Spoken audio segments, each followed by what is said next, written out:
Самата постапка за номинирање на амбасадор се одвива во една дискреција се додека истата не заврши, без разлика дали еден кандидат за една држава ќе добие или не агреман за истата. Државата домаќин го има последниот збор и согласно Виенската конвенција за дипломатски односи, таа не е обврзана да го образложи одбивањето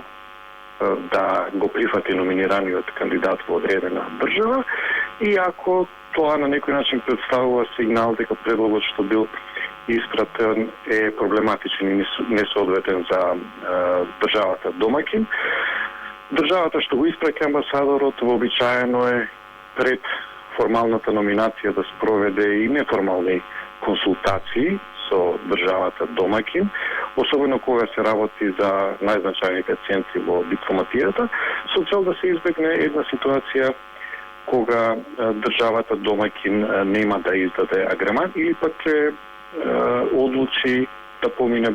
подолго време од вообичаеното за издавање на агреман. Се смета дека одреден период од околу 2 месеци е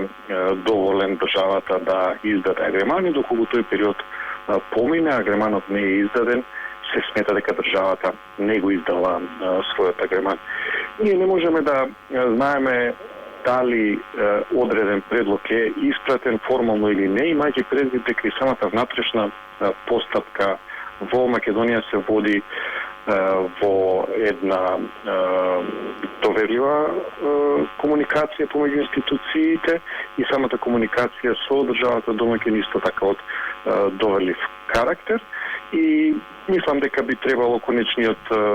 збор да го кажат соодветните институции, односно Министерството за надворешни работи и владата.